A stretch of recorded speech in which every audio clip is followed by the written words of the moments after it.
नमस्ते। आज हम पढ़ेंगे बहुपद के शून्य।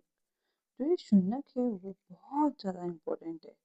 बहुपद के शून्यक पे ही पूरा लेसन है ना। पूरे क्वेश्चन भी इसी पे बनते हैं और इसके क्वेश्चन 2 नंबर 3 नंबर में आते हैं बहुपद के शून्यक का। इसको इंग्लिश में बोलते हैं जीरोज ऑफ पॉलिनोमियल। ठीक है। अब जीरोज ऑफ पॉलिनोमियल क्या होता है उसको एक बार परिभाषा से समझते हैं हम। किसी बहुपद में चर पद मतलब ABCD का या XYZ का वह मान जो पूरे बहुपद के हल को शून्य के बराबर कर दे। मतलब चर पद का ऐसा मान जो पूरे बहुपद को 0 के बराबर बना दे वो ही कहलाता है बहुपद का शून्य। वही जो मान होता है ना वही होता है शून्य। अपन इसको एग्जाम्पल से समझते हैं। जैसे एक एग्जाम्पल देती हूँ मैंने लिखा x माइनस 5 ये लिखा। अब ये यहाँ पे चर क्या है x और अचर क्या है 5 है। ठीक है। इस बहुपद में चर है x और अचर क्या है 5 है। अब मुझे इस बहुपद का शून्यक निकालना है। ठीक है। इस शून्यक का निकालने के लिए हम क्या करेंगे, जैसे x का ऐसा मान, चर पद का ऐसा मान जो इस पूरे को 0 के बराबर कर दे।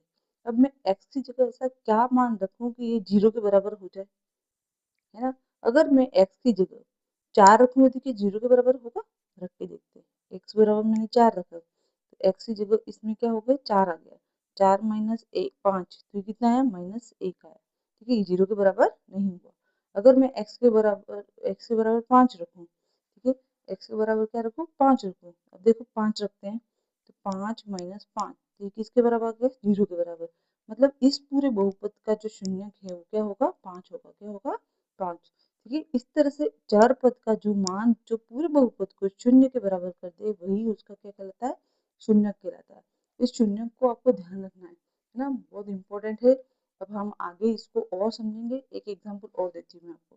जैसे मैंने लिखा, मान लो y प्लस 10 ये लिखा, है ना। बहुपद लिखा मैंने y प्लस 10। अब y की जगह मैं ऐसा क्या मान रखूँ कि 0 के बराबर हो जाए। सोचो थोड़ा। अगर y की जगह मैं 9 रखूंगी तो भी 0 के बराबर नहीं होगा। ठीक है, 19 हो जाएगा। अगर मैं y की जगह 3 रखूंगी तो भी नहीं होगा। ठीक है। अगर y की जगह मैं माइनस का 10 रखूं, है ना, माइनस का 10 में y की जगह रखती हूँ तो y minus plus minus minus हो जाएगा। तो 10 में से 10 गए तो 0। तो यही इसका -10 जो है इस y का मान वो इस पूरे बहुपद का क्या होगा शून्य होगा। जो बहुपद को शून्य के बराबर कर दे वही इसका क्या है शून्य है।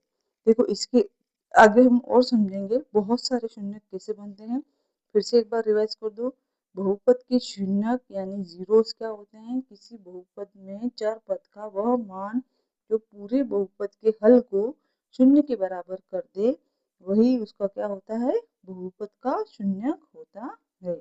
जीरोस ऑफ पॉलिनोमियल होता है। आगे हम इसको डिटेल से पढ़ेंगे। हर टाइप के बहुपद के लिए अलग अलग शून्य कैसे निकालते हैं वो पता चलेगा। ठीक है। Thank you. Like and subscribe my channel.